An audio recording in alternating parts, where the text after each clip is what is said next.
नमस्कार. विदर्भ 365 न्यूजमध्ये मी आपलं स्वागत करतो. आज आपण एका अत्यंत महत्त्वाच्या विषयावर चर्चा करणार आहोत आणि आपल्यासोबत आहेत श्री अजय साखरे. अजय साखरे सर हे जिल्हा माहिती नियंत्रक आणि एड्स HIV संबंधित या विषयातले तज्ज्ञ आहेत. तसेच ते संपूर्ण जिल्ह्यात एड्स विरोधी अभियान जे चाललेलं आहे प्रिव्हेंटिव्ह, त्याचे ते मुख्य समन्वयक आहेत. आपण त्यांच्याशी या संदर्भात चर्चा करूया. नमस्कार. सर्वप्रथम मी विदर्भ न्यूजचं फार फार आभारी आहे. त्याचं कारण असं आहे की HIV नाव ऐकल्यानंतर भरपूर लोक दूर पळून जातात आणि विदर्भ न्यूजने एक पुढाकार घेतला, तो असा की या संदर्भातली आपणा सर्वांपर्यंत माहिती पोहोचावी या दृष्टिकोनातून जे आम्हाला इथं बोलावलं त्याबद्दल सर्वप्रथम मी पूर्ण विदर्भ न्यूजच्या सर्व कर्मचाऱ्यांचे, त्यांच्या मॅनेजमेंटचे या ठिकाणी आभार मानतो. सर, मला सगळ्यात पहिल्यांदा आपल्याला सर्वसामान्य सगळ्या लोकांना, आम्हाला जे सामान्य लोक ज्यांना माहिती कल्पना नाही आहे आजाराबद्दल, फक्त IQ माहिती आहे, तर एक असा गैरसमज आहे की हा गैरसमज आहे आमचा की HIV आणि एड्स या दोन्ही एकच गोष्टी आहेत की या वेगळ्या वेगळ्या आहेत. नाही, ॲक्च्युली कसं आहे माहिती आहे का, HIV हा एक विषाणू आहे आणि एड्स जो आहे, एड्स हा लोक रोग म्हणतात. आम्हाला ती जो आता सवय पडून गेलेली आहे की आम्ही एड्स हा रोग म्हणतो, पण ॲक्च्युली एड्स हा रोग नाही आहे. HIV प्रत्येकाच्या शरीरातली, एखाद्याच्या शरीरात HIV गेल्यानंतर त्या शरीरामधली जी प्रतिकारशक्ती असते ती प्रतिकारशक्ती कमी होते आणि मग वेगवेगळ्या रोगांचा समूह त्या एका शरीरावर जेव्हा एकत्र अटॅक करतात आणि ती जी स्थिती तयार होते त्या स्थितीला एड्स म्हणतात. अच्छा, तो एड्स आहे. तो एड्स आहे. आपण असं म्हणूया की HIV सुरुवात आहे आणि एड्स त्यातली शेवटची अवस्था आहे. नाही, एड्स होणार ही म्हणजे शेवटची अवस्था नाही आहे, त्याच्यानंतरही तो जगू शकतो. नाही, तो जगेल. एड्स होणं ही त्यातला फायनल डायग्नोसिस झालं. ते एड्स हा रोग नाही. बरं, एड्स हा रोग नाही म्हणजे त्याच्यावर त्या पिरियडमध्ये एक TBने अटॅक केलेला आहे, ओरल थ्रेसिसने अटॅच केलेला आहे. इम्युन पॉवर जशी कमी होत जाईल तसे बाकीचे फोर्सेस त्याच्यावर अप्लाय होत जातील. बस ती स्थिती झाली म्हणजे तो झाला एड्स. युनेस्को पासून जगभर याच्यावर संशोधन चालू असतं. महाराष्ट्रात पण या संदर्भात खूप लोक, आपण जिल्हा समन्वयक म्हणून काम करताय. साधारण किती ठिकाणी आपले सेंटर्स आता आहेत? ॲक्च्युली कसं आहे, अमरावती जिल्हा HIVच्या बाबतीत म्हणजे खरं म्हणजे एक हे आहे की आपल्या जिल्ह्याला खूप मोठं वरदान आहे. ते वरदान असं आहे की सामाजिक म्हणा किंवा कुठल्याही गोष्टीमध्ये एखादी मुवमेंट जर पुढं चालू केली, आता जशी रक्तदानाची मुवमेंट ती एका काही लेवलपर्यंतच होती, काही लोक पुढाकार आले. आता कंडिशन अशी आली, दर 14 तारखेला एक कार्यक्रम, रक्तदानाचा कार्यक्रम प्रत्येक तालुक्यात होतोय, म्हणजे एक रुटीन होऊन गेलेलं आहे. असंच HIVच्या बाबतीत आम्हाला पहिल्यांदा थोडीशी भीती वाटली आणि मग त्यावेळी पहिल्यांदा काही मोजके सेंटर म्हणजे उपजिल्हा रुग्णालय, ग्रामीण रुग्णालय, जिल्हा रुग्णालय, doctor Panjabrao Deshmukh medical college याच ठिकाणी HIVची सोय उपलब्ध होती. कालांतराने ती सोय PSC पर्यंत पोचली, म्हणजे ग्रामीण आपल्या प्राथमिक आरोग्य केंद्रामध्ये, PSCमध्ये. PSCमधनं ती आता जे शहरी आरोग्य केंद्र असतात, महानगरपालिका क्षेत्रात म्हणा किंवा नगर परिषद क्षेत्रामध्ये म्हणा, जे शहरी आरोग्य केंद्र त्या ठिकाणी सुद्धा उपलब्ध झाली आणि त्याही पुढे जाऊन आपल्या अमरावती जिल्ह्यामध्ये 60 प्रायव्हेट असे केंद्र आहेत. 60 जे प्रायव्हेट दवाखाने आहेत त्या ठिकाणी HIVची सोय उपलब्ध आहेत. त्या ठिकाणी मोठे मोठे हॉस्पिटल्स आहेत. म्हणजे ती हॉस्पिटलचं नाव ऐकल्यानंतर लोकांना थोडंसं वाटतं की इतकं मोठं हॉस्पिटल, त्या ठिकाणी HIVची सोय, गव्हर्नमेंटची सोय उपलब्ध आहे. अच्छा, गव्हर्नमेंटची सोय उपलब्ध आहे. फक्त नाम मात्र त्यांना काही चार्जेस गव्हर्नमेंटने अलाउड केलेले आहेत, ते त्यांच्या याच्यासाठी मॅनपॉवरसाठी म्हणून. बाकी सगळं मटेरियल आम्ही त्यांना देतो आणि ही खरोखरच आमची उपलब्धी आहे. त्याच्यामुळे HIV तपासणीची सोय जवळपास सगळ्या ठिकाणी आज उपलब्ध झालेली आहे.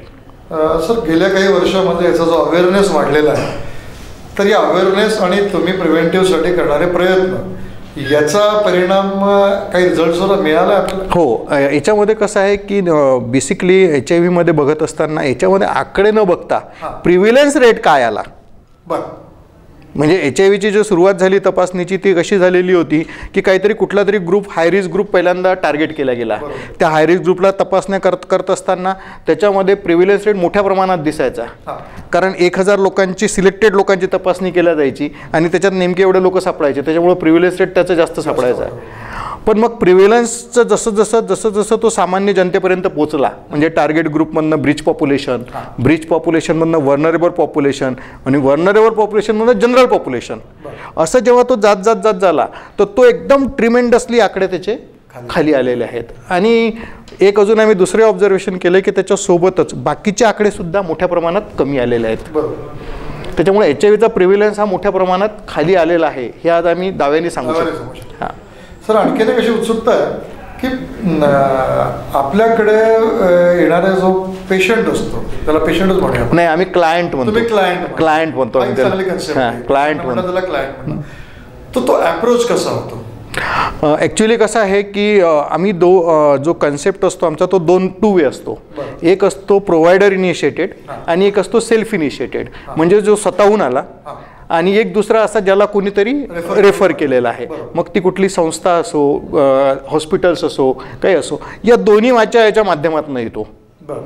कधी कधी असं येतो की त्यांनी कुठेतरी ॲड बघितली, कुठेतरी ऐकलं, कुठेतरी चर्चा झाली आणि त्याला शंका आली की अरे आपणही याच्यामधून कुठेतरी गेलो आहे म्हणून तो येणारा, किंवा मग तो ॲडमिट आहे दवाखान्यामध्ये, कुठल्याही अँटीबायोटिक्स त्याला सपोर्ट करत नाही आहे, त्यानंतर मग कधी कधी हे होते. आजकाल प्रिव्हेंटिव्ह म्हणून डॉक्टर्स काय करतात, असे काही सिम्पटम्स वाटले की इमिजिएट करून घेतात.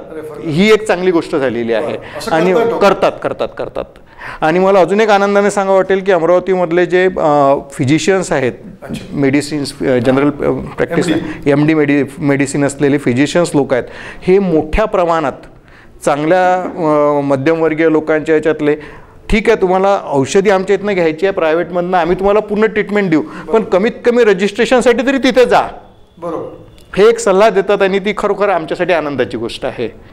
आणि मग अशा माध्यमातून ते आमच्यापर्यंत येतात. क्लायंट म्हणून आम्ही त्याला हे करतो, ट्रीट करतो पूर्ण. आणि मग आलेल्या अप्रोच झालेल्या तुमच्या क्लायंट, त्याची संपूर्ण इन्व्हेस्टिगेशन, त्याची माहिती गुप्त ठेवलं जातं की पूर्ण? आणि याच्यामध्ये सगळ्यात मोठं योगदान जे आहे म्हणजे HIVचा कार्यक्रमच जो आहे हा असं म्हणता येईल की त्याची न्यू जी आहे खरी ती काउन्सिलिंगवर आहे, समुपदेशन. बरोबर आहे, कारण पहिल्यांदा कळल्यानंतर माणूस कोलॅप्सच होतो आणि प्रत्येकाला एखाद्या व्यक्तीला कॅन्सर झाला तर त्याला ते सांगणं सोपं आहे, पण एखाद्याला HIV झाला आहे सांगणं आणि त्या शॉकमधनं त्याला बाहेर काढून ट्रीटमेंटवर ठेवणं हे फार जिकरीचं काम आहे. आणि हे जिकरीचं काम आमचे काउन्सिलर्स मोठ्या शितापीने करतात. तुमच्या काउन्सिलर्सला यांना काय स्पेशल ट्रेनिंग देण्यात येतं? आता काय झालं आहे, ट्रेनिंग्स चालूच असतं, म्हणजे त्याच्यामध्ये आम्ही रिफ्रेशर ट्रेनिंग्स, रेग्युलर ट्रेनिंग्स हे चालूच असतात. पण त्याहीपेक्षा माझा एक स्वतःचं एक वैयक्तिक हे असं आहे की या लोकांनी जे सेवा इतक्या वर्षातनं केलेली आहे आणि ती सेवा अशा घटकासाठी करतात की ज्या घटकाचं नाव ऐकल्यावर लोक दूर पडतात. आणि त्या लोकांच्यासोबत गप्पा करणे, त्या लोकांच्याकडनं, मी एक म्हणजे साधं उदाहरण म्हणून सांगतो तुम्हाला, मनुष्य जर चोरून तंबाखू खात असेल तर ती सांगायची हिंमत करत नाही. याने जर कुठून चोरून जर असं काही प्रकरण केलं ते कोणाला त्याच्याकडनं जाणून घेणं ही फार मोठी कसरतीची गोष्ट आहे. आणि ते काउन्सिलर लोकांनी ते बरोबर हेरलेली आहे. त्याच्यामुळे त्या लोकांचा तो झालेला अनुभव आणि त्या गोष्टीतनं म्हणून मोठ्या प्रमाणात आम्हाला त्याचा समुपदेशाचा फायदा याच्यामध्ये होतो. एक असा उत्सुकतेचा प्रश्न आहे, जसं अल्कोहोलमध्ये एक संस्था काम करते आणि मग त्यांना बरे झालेले जे रुग्ण असतात ते काउन्सिलिंग करतात, आपल्याच्यामध्ये असं काही आहेत का? हां, आम्ही याच्यामध्ये कन्सेप्ट असा राबवतो, त्याला आम्ही पॉझिटिव्ह स्पीकर्स म्हणतो. म्हणजे जर एखादी व्यक्ती संक्रमित झालेली असेल तर ती व्यक्ती अशी 100 लोकांच्या याच्यामध्ये जाऊन बोलते की आय एम पॉझिटिव्ह आणि मला अजूनही काही हे झालेलं नाही, आणि त्याचा फरक खूप पडतो. त्याचा फरक असा पडतो की निश्चित समोरच्या लोकांना थोडीशी आशा निर्माण होते की अरे वा, हा पहा किती धष्टपुष्ट आहे, एकदम व्यवस्थित आहे आणि हा हे करतोय, सगळ्यांना हे करतोय, तर त्याचा खूप फायदा होऊन जातो. आणि असे पॉझिटिव्ह स्पीकर्स आमच्या याच्यामध्ये मोठ्या प्रमाणात आहेत. फक्त पॉझिटिव्ह स्पीकर्सच नाही तर काही मोटिवेटर सुद्धा आहेत. अच्छा, ते मोटिवेटर खूप चांगलं काम करतात. ते मोटिवेटर लोकांना रोजगार देण्याच्या दृष्टिकोनातून, त्यांचे मॅरेज अरेंज करण्याच्या दृष्टिकोनातून, अच्छा, मॅरेज पण त्याचा पार्ट आहे, महत्त्वाचा तो पार्ट आहे. त्याही पुढे जाऊन आत्ता आम्हाला एक खूप चांगला अनुभव असा आला की जे लोक पहिल्या फेजमध्ये म्हणजे 2002-03च्या याच्यामध्ये जे बाळ जन्माला आलेले होते ते आज वयात आलेले आहेत, 15-16 वर्षाच्या याच्यात आलेले आहे. मग काही चर्चा करत असताना असं लक्षात आलं की त्यांच्यामध्ये ॲग्रेसिव्हनेस आला आहे किंवा असं काही आलेलं आहे.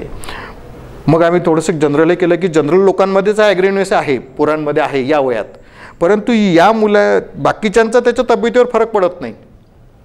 पण तो जर HIV संक्रमित असेल आणि तो जर जास्त ॲग्रेसिव्ह हे असेल तर त्याच्या इम्युनिटी पॉवरवर कुठेतरी फरक पडेल. मग आम्ही एका संस्थेच्या माध्यमातून 3 दिवसाची कार्यशाळा, त्या संस्थेने पुढाकार घेतला. मी त्या संस्थेच्या या ठिकाणी आभारी मानतो. त्या संस्थेने स्वतःहून पुढाकार घेतला आणि आम्ही 3 दिवसाची त्या मुलांची कार्यशाळा घेतली. जवळपास 30 मुलांनी त्याच्यामध्ये भाग घेतला आणि आम्ही मग त्यांच्याकडनं त्यांचे काय प्रॉब्लेम्स आहेत ते प्रॉब्लेम्स आम्ही जाणून घेतले आणि त्या प्रॉब्लेम्सवर आता आम्ही काम करणार आहोत पुढे. सर, साधारणतः डायग्नोसिस म्हणजे प्रॉपर डायग्नोसिस व्हायला किती वेळ लागतो? नाही, याच्यामध्ये डायग्नोसिस क्युअर तर आहेच नाही. क्युअर नाही. It is not curable. But it is not curable. Okay. कुठल्याच याच्यात क्युरेबल नाही आहे. मोठ्या प्रमाणात तुम्हाला रेल्वेमध्ये बसमध्ये दिसतील HIV आम्ही दुरुस्त करून देतो. It is not curable. Not in any पॅथी. कुठल्याच पॅथीत नाही. कुठल्याच पॅथीत नाही. पण मग सर मला सांगा याच्यामध्ये की HIV अफेक्टेड जो असतो त्याचा लाईफ स्पॅन किती मोठा चालू शकतो? जनरल जेवढा तुमचा आमचा जनरल माणसाचा लाईफ स्पॅन आहे तेवढाच लाईफ स्पॅन त्याचा आहे. बिलकुल बिलकुल. फक्त काय काही स्वतःच्या आचारसंहिता त्यांना पाळावं लागतात. त्या आचारसंहिता जर त्यांनी फॉलो केल्या आणि रेग्युलर मेडिसिन्स म्हणजे टायमिंग ठरली. सध्या मेडिसिन्सचं वाढलेलं प्रमाण, त्याच्या किमती, तर HIV ड्रग्स किंवा HIV प्रिव्हेंटिव्ह ड्रग्स जे असतात ह्यांचं साधारणतः कॉस्टिंग खूप महाग असतात. नॉर्मल आहे की मध्यम आहे की? नाही, कॉस्टिंग फार महाग आहे आणि कॉस्टिंग महाग आहे. परंतु सरकारी याच्यामधनं जर कुठला रजिस्टर्ड झालेला जो आमचा HIV संक्रमित व्यक्ती आहे त्याला ऑल ओव्हर इंडिया कशाला आता नेपाळमध्ये सुद्धा वगैरे फ्री मेडिसिन्स भेटतं. अच्छा. Free medicines. Free medicines. त्याला एक ग्रीन कार्ड त्याच्याकडे आम्ही देतो. ग्रीन बुक असतं आणि एक व्हाईट कार्ड आमच्याकडे असतं. इनकेस जर तो UP मधला माणूस असेल आणि अमरावतीमध्ये डायग्नोज झाला असेल तर अमरावतीमध्ये आम्ही त्याला पूर्ण हे करणार, त्याचे ट्रान्सफर लखनौला करून देणार. लखनौच्या हॉस्पिटलमधून त्याला फ्री मिळणार. त्याला 1 रुपया लागत नाही. आणि याची कॉस्टिंग जे जाते फर्स्ट लाईनची जवळपास 2,000 ते 3,000पासून सुरू होते तर थर्ड लाईनची कॉस्टिंग नियर अबाउट 20,000पर्यंत जाते. त्याच्यात जर ब्रँडेड वेगळे घेतलं तर मग त्याची अजून कॉस्टिंग वाढतं. हा अत्यंत महत्त्वाचा मुद्दा साखरे साहेबांनी आता आपल्याला सांगितला आहे की HIV संक्रमित असलेल्या व्यक्तीला सरकार प्रशासनाकडून संपूर्ण फ्री ट्रीटमेंट मिळते. त्याचा औषधाचा खर्च जो असतो तो फ्री असतो आणि तो अत्यंत महत्त्वाचा मुद्दा आहे. या औषधाच्या मुद्द्यावर अनेक लोक या संक्रमित असतानाही ट्रीटमेंट घेण्याचं टाळतात. तर त्या लोकांनी लक्षात घ्या की तुम्ही जर असं कुठल्या गोष्टीने जर तुम्ही इन्फेक्टेड असाल तर तुम्ही जिल्हा समूहांकडे जाऊन रेव्हेन हॉस्पिटल आणि सरांनी ज्या ज्या गोष्टी सांगतात त्या ठिकाणी जाऊन फ्री ऑफ कॉस्ट ट्रीटमेंट घेऊ शकता. नाही, ॲक्च्युली कसं आहे फक्त याच्यामध्ये आपण ट्रीटमेंटच फ्री देत नाही. आमचं जे ART सेंटर आहे, ART सेंटर म्हणतो आपण त्याला, अँटी रेट्रोव्हायरल ट्रीटमेंट थेरपी ते आहे. तर त्या सेंटरला वैशिष्ट्य असं आहे की गोळ्यांच्या मेडिसिनच्या सोबतच दर 6 महिन्याला आपण एक CD4 तपासणी करतो. म्हणजे त्यांची इम्युन सिस्टम किती आहे, प्रतिकारशक्ती काय आहे याची दर 6 महिन्याला आपण परिस्थिती जाणून घेतो. ती जर कमी होत जात असेल तर मग त्याच्या मेडिसिन चेंज करायच्या का किंवा कुठल्या पुन्हा नेक्स्ट सेंटरला पाठवायचं का हे केलं जातं. आता त्याच्याही पुढे जाऊन दर बुधवारला आपण व्हायरल लोड सुद्धा करतो. हे काय असतं? व्हायरल लोड म्हणजे त्या माणसाच्या शरीरामध्ये, त्या व्यक्तीच्या शरीरामध्ये आता सध्याच्या कंडिशनला व्हायरलची पोझिशन काय आहे, किती व्हायरस आहेत, ते व्हायरस आपण त्याच्यातनं मोजतो त्या ट्रीटमेंटमध्ये. इथे सोया दर बुधवारला. त्याच्यासाठी मुंबईवरून एक स्पेशल माणूस येतो दर बुधवारला. तो जवळपास 30 सॅम्पल कलेक्ट करतो दर बुधवारला आणि ते घेऊन गेल्यानंतर 3 दिवसानंतर आपल्याला त्याचे रिपोर्ट्स मिळतात.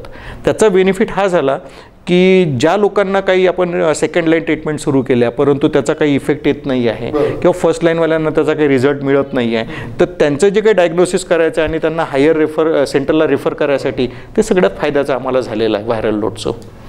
आणि आमचं प्लॅनिंग आता हेही आहे, म्हणजे माझं स्वतःचं हे असं प्लॅनिंग आहे की माननीय जिल्हाधिकारी साहेबांशी चर्चा करून एखादी व्हायरल लोड मशीनच आपण का विकत घेऊ नये.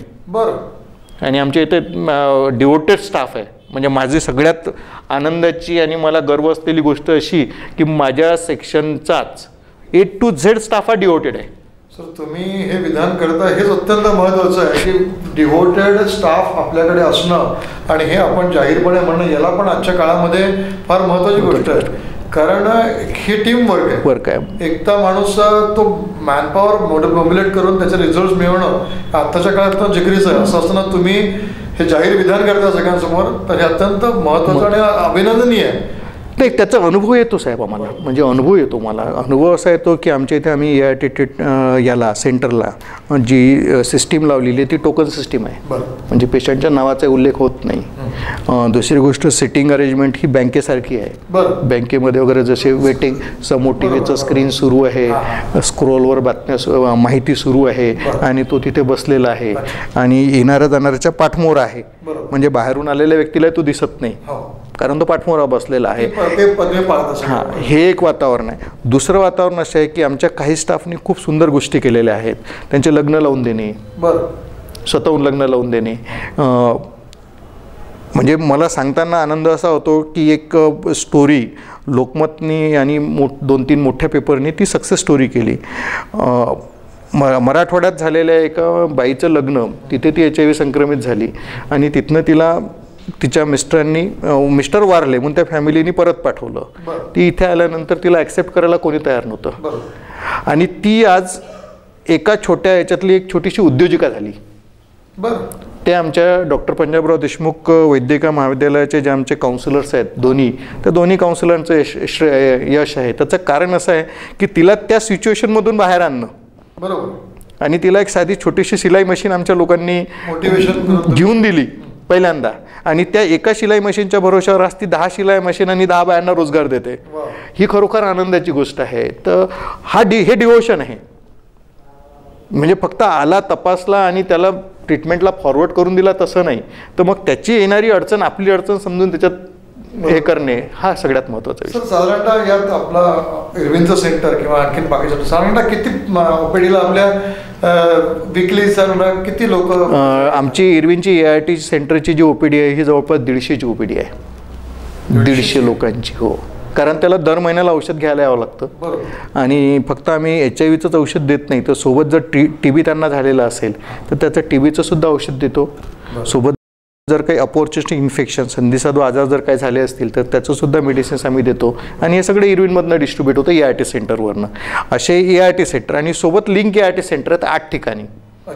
म्हणजे जर त्या व्यक्तीला अमरावतीला यायचं नसेल आणि फक्त औषधच घ्यायचं आहे, तालुक्याच्या ठिकाणी 8 ठिकाणी आहेत. त्याच्यामध्ये नांदगाव खंडेश्वर आहे, धामणगाव रेल्वे आहे, वरुड आहे, मोर्शी आहे, चांदूर बाजार, अचलपूर, धारणी, अशा ह्या 8 ठिकाणी आमचं हे सेंटर आहे. सर, कुठल्या भागातनं याचं प्रमाण जास्त असं तुम्हाला इतक्या वर्षांच्या अनुभवात जाणवलं? आम्ही एक एपिडेमॉलॉजी तयार केलेली आहे जिल्ह्याची, की नेमकं कोणते. त्याच्यामध्ये आम्ही काही गावंसुद्धा सिलेक्ट केले आहेत. त्या गावांचा आम्हाला उल्लेख करता येणार नाही, परंतु आम्ही त्याला कॉन्सन्ट्रेट करतो आहे त्या ठिकाणावर. आमचा एक असं स्वतःचं आहे की ज्या ठिकाणी मोठ्या प्रमाणात हब तयार होतो, म्हणजे त्या ठिकाणी ट्रकर्स येऊन ट्रक ड्रायव्हर येऊन राहिलेले आहेत, त्या ठिकाणी मायग्रेंट लेबर येत आहे, त्याच ठिकाणी फिमेल सेक्स वर्कर येत आहे आणि त्याहीपेक्षा महत्त्वाचं म्हणजे त्या ठिकाणी इझी मनी आहे. Easy money in the sense जिथे त्याला 1000 रुपये भेटायला पाहिजे तिथे त्याला जर 2000 भेटत असेल तर तो आपसुकच अशा याच्या गोष्टीमध्ये जाईल तो. तर असा एक बेल्ट आम्ही काढला. त्या बेल्टमध्ये ऑरेंज बेल्ट म्हणून आम्ही त्याला नाव दिलं, म्हणजे फ्रॉम अंजनगाव सुरजी टू वरुड हा जो काही पूर्ण बेल्ट आहे ऑरेंजचा, या बेल्टमध्ये आम्ही कॉन्सन्ट्रेट केलेला आहे आणि सोबत एक प्रॉपर अमरावती शहर, असं एक हा थोडासा हे असलेला एरिया आहे.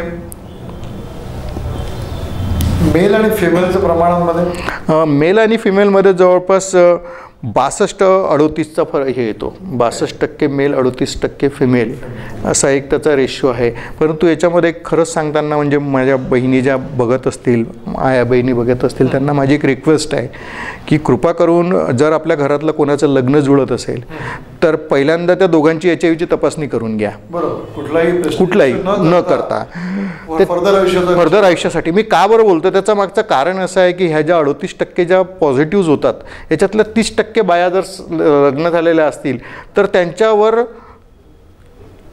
पहिला जो आरोप घेतला जातो तो त्यांच्यावरच घेतला जातो की तुझ्यामुळं झालं.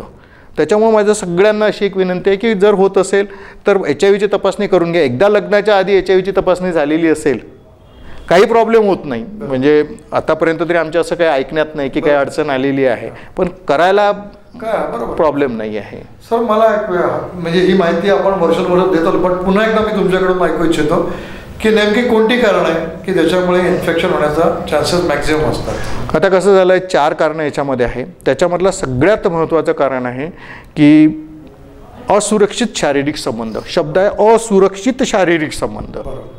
असुरक्षित शारीरिक संबंधाचा खूप मोठा वाटा HIV संक्रमणामध्ये आहे. त्याच्यावर आम्ही मोठ्या प्रमाणात प्रयत्न करतो आहे, परंतु हा कसा प्रत्येक व्यक्तीशी संबंधित आल्यामुळे थोडीशी अडचण येत आहे. दुसरं जे आहे ते आहे दूषित सुया. आता निडल्स. आता निडल्स म्हणजे कुठल्या? निडल्स म्हणजे आपल्याला नॉर्मली निडल्स म्हटलं की डॉक्टर्स पुढे येतात, परंतु डॉक्टरांच्या निडल्सनी होण्याचं प्रमाण नगण्य आहे. म्हणजे असं हे नाही. नॉर्मली जे लोक इंट्राव्हेंट ड्रग युजर्स असतात, जे याच्या इंजेक्शनद्वारे नशेतनं रक्त हे घेतात, त्याच्यामध्ये फार मोठं प्रमाण आहे. म्हणजे 87% असुरक्षित शारीरिक संबंध आहे, तर 11% निडल आणि सिरिंज आहे. हां, त्याचं कारण असं आहे, मेट्रोपॉलिटन सिटीज आहे किंवा नॉर्थ ईस्टच्या काही राज्य आहेत, या ठिकाणी हे सर्रास चालतं आणि 10 ते 12 लोक ॲट ए टाईम ते ड्रग ॲट ए टाईम एकाच इंजेक्ट करतात एका याच्यातनं. तर त्याच्यामध्ये जर एखाद्याला जरी असेल तर तो पुढच्या 5 लोकांना इन्फेक्ट करतो. त्याच्यामुळं ते प्रमाण जास्त आहे. आणि उरलेल्या 2% रक्त आणि रक्तघटक. आता रक्त आणि रक्तघटकामध्ये कसं आहे की नॉर्मली याचा एक विंडो पिरियड असतो. HIV व्हायरस हा स्मार्ट आहे, खूप स्मार्ट व्हायरस आहे. दिसायला मायक्रोस्कोपमध्ये जर बघितलं तर एखादी आपली संस्कार भारतीची रांगोळी असते ना, तशा पद्धतीचा दिसतो, किंवा एखाद्या गोबीच्या फुलाला वेगवेगळा कलर दिला तर दिसतो, असा तो हे आहे व्हायरस आहे. तेवढाच तो डेलिगेट आहे. 10 सेकंदाच्या वर तो खुल्या हवेत जगत नाही, पण त्याहीपेक्षा तो जास्त हुशार आहे. डिक्टेट व्हायला वेळ लागतो. डिक्टेट व्हायला म्हणजे तो शरीरात गेल्यानंतर जवळपास 1 आठवडा ते 6 महिन्यापर्यंत कुठल्याही प्रकारच्या तपासणीमध्ये तो सापडत नाही. ओके. त्याला आम्ही विंडो पिरियड म्हणतो. त्या विंडो पिरियडमध्ये जर तो असेल आणि त्या पिरियडमध्ये जर रक्त दिलं गेलं असेल तर ते डायग्नोसिस तेवढा हे होतो आणि मग ते त्याच्यामध्ये ट्रान्सफर. पण आता त्याच्यावरही मोठ्या प्रमाणात विजय आपण हे केलेला आहे, कारण आता नॅटसारख्या टेस्टिंग आलेल्या आहेत, त्याच्यामुळं ते येऊन राहिलेलं आहे. फक्त याच्यामध्ये एकच आहे की जास्तीत जास्त लोकांनी जर रक्तदान केलं, म्हणजे रक्तदानाला का आम्ही बढावा देतो त्याच्या मागचं कारण असं आहे की जास्तीत जास्त लोकांनी रक्तदान, तर मग जे कमर्शियल डोनर आहेत किंवा इमर्जन्सीमध्ये आणला गेलेला डोनर आहे तर ते आणायची गरज पडणार नाही. बरोबर. ती शक्यता त्यामुळे कमी होत जाईल. त्याच्यामुळं रक्तदानालाही दिलेलं आहे. आणि चौथं सगळ्यात मोठं यश आमचं असं आहे की आईपासून होणाऱ्या बाळाला. बरोबर. प्रेग्नन्सी पिरियडमध्ये म्हणजे कसं कॅरी होतात का? हो, होतात. ॲक्च्युली कसं आहे की त्याचं प्रमाण खूप जास्त होतं. म्हणजे जवळपास 100 बाया जर HIV संक्रमित असेल त्याची डिलिव्हरी झाली तर त्यातल्या 30 बायांना HIV म्हणजे त्या बच्चू पॉझिटिव्ह यायचं. पण मग 2006मध्ये एक PPTCT कार्यक्रम आला, त्याच्यामध्ये आपण जवळपास 27% ते प्रमाण कमी करून टाकलं, म्हणजे 3% आलं. आणि आत्ता अशी कंडिशन आहे की आमच्या पुन्हा स्टाफचंच मी हे म्हणतो, आमचं यश आहे की मागच्या 4 वर्षामध्ये जवळपास 121 HIV संक्रमित स्त्रियांची डिलिव्हरी झाली आणि त्यातले एकही बच्चू आमचा आजच्या कंडिशनला तरी पॉझिटिव्ह नाही आहे. हे महत्त्वाचं आहे, कारण त्या बाईची ट्रीटमेंट, तिला दिल्या गेणारी ट्रीटमेंट आणि तिच्या बच्चूचा 1-2 महिने नाही, म्हणजे ही खरोखर लोकांना हे आमची जटिल समस्या आहे.